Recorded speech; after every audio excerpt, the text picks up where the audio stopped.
Welcome to your next module. So we're going to continue a little bit of talking about igneous rocks because we're going to talk a little bit about volcanoes. So we're in our kind of routine of going through the three different rock types. We talked about igneous in the previous module. And so because, of course, volcanoes are made of igneous rocks, we want to talk about volcanoes. So we're going to still pull some of the information from the previous module on igneous rocks about their texture, composition, mafic, and felsic. These are important terms that were introduced in that previous module that we want to bring forward to our volcano module. And that's because the composition of the magma or the lava is related to how the volcano looks and how it erupts. And so we talked a little bit about the silica content, SiO2, in the composition of the magmas or lavas, and that has is a big controlling factor on its eruption style. And so that's kind of what we're going to work through for the main lecture here. We're going to talk about why volcanoes erupt. Now you know and you have some knowledge about where these volcanoes form, so plate tectonics and the igneous rock knowledge that you have is going to be applied here. So we want to first look at, we know volcanoes show up at subduction zones and hot spots.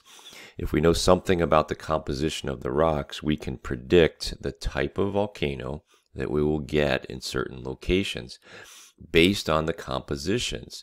So we start out with some mafic magma at depth based on some of these processes that happen, like subduction or a divergent plate boundary or a hot spot. As that mafic material rises toward the surface, whatever it interacts with, if it's continental crust, which tends to be more felsic, we can mix with the mafic and get almost any composition of lava to come out of that because we have all the ingredients. In other cases, like a hot spot in Hawaii, we start with a mafic melt in the mantle as we have a plume that's rising, so decompression melting is causing that melting to occur in the mantle, and it's mafic. But the material above it is also mafic. That's the oceanic crust. So in that location, it's difficult to come up with anything other than mafic eruptions and mafic lavas. So we want to think about that as we're looking through the different types of volcanoes that we'll discuss in this lecture, and then how they erupt.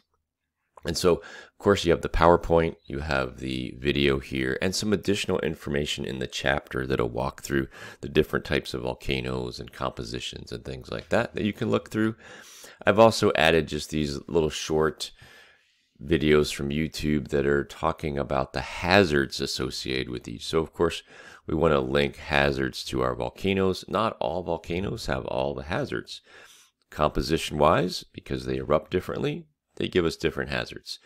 So we can look at something called a pyroclastic flow, something called a lahar. So you can kind of just view those to get an idea, a visual of what those hazards might look like.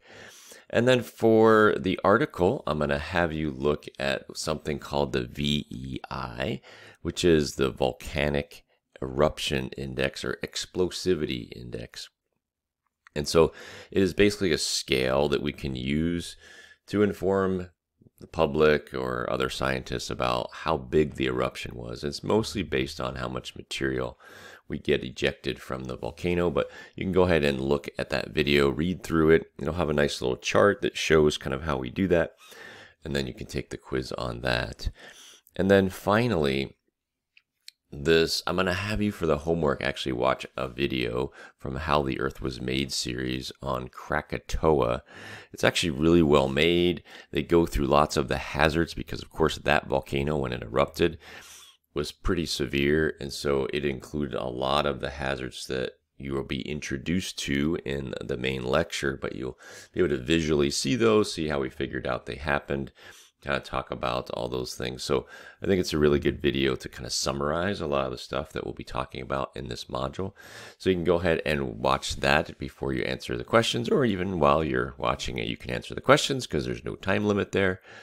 And then, of course, for the lab, we're just going to do volcanic rocks. And so in the previous lab, we focus on plutonic. Those were coarsely crystalline rocks that cooled inside the earth, big crystals. Because we're talking about volcanoes, these are igneous rocks that make it to the surface. They cool quickly. They have smaller crystals, so finely crystalline. Those are the rocks that we'll focus on in the lab. And of course, the lab setup is identical to all the other labs you've been doing, so shouldn't be any surprises there. So as you're going through the content, of course, if you're confused, have some questions, comments, concerns, please don't hesitate to reach out to me and I can give you some help.